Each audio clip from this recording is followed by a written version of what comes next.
I wish you could all see the congregation from where I stand. It is so beautiful to see each individual face illuminated by the soft light of these candles. One thing I love about the Moravians is that we take what is practical and make it beautiful.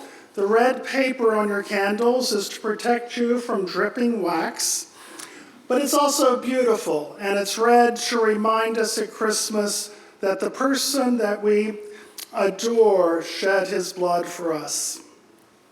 When I was a boy, my grandmother had several Christmas rituals, such as baking cookies, gathering in her parlor, which had faded red walls, to decorate the cedar tree and sing carols. One of her rituals, though, was to take me to Tallheimer's department store to buy a new suit for Christmas. Now that I'm a grandfather, I understand that she was doing this because she was planning to show me off to all her friends. I'm pretty sure every year it was a blue suit.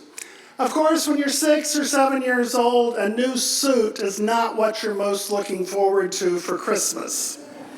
But Nana wanted to make sure that I was dressed appropriately for the most important Christmas ritual, attending the Love Feast and Candle service at Calvary Moravian Church. My family attended Hope Moravian, which is a small church in the country, and so I grew up with the practice of at least 2 Love Feasts on Christmas Eve. I remember being in awe walking into the big sanctuary at Calvary Moravian, and I wondered how my grandmother could always find the same place to sit year after year. It was only years later I found out that no one would have dared to sit in my grandmother's pew. The choir was amazing, and when they would do the descant on "Oh Come All Ye Faithful," as a boy I thought that must be what the heavenly choir sounded like. I enjoyed the coffee and the buns, but the peak experience was getting to hold a beeswax candle. When I became a parent, I realized just how anxious it makes you to let your child hold a candle, but also how lovely it is to see the light reflected in your child's eyes.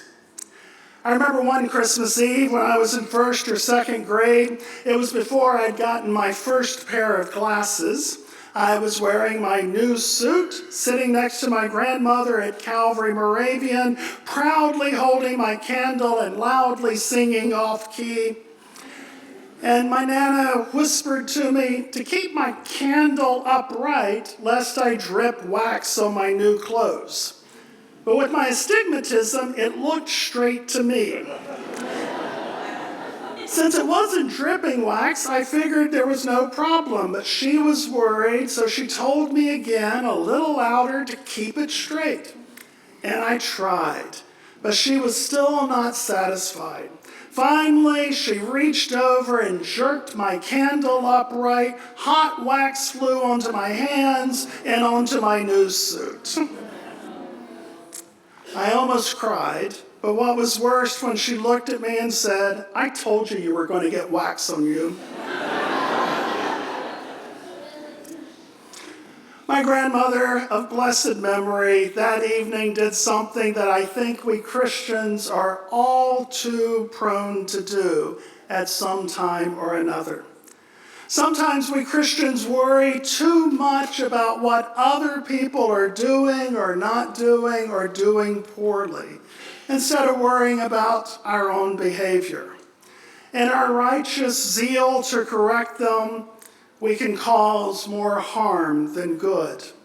We leave people feeling rejected and dejected. The history of Christianity is filled with people who were convinced that they alone were right and tried to force others to do things the way they thought they should. Instead of bringing peace and beauty into the world, they brought fire and pain. Instead of gaining new brothers and sisters, we create enemies.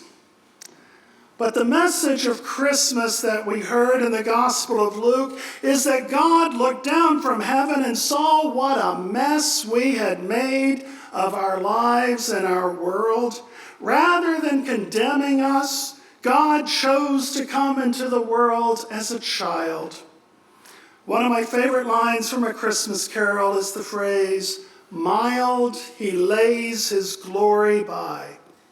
The child divine whom we worship and serve was born in a cowshed to a poor woman, but he grew up to be a teacher, a healer, and the Prince of Peace.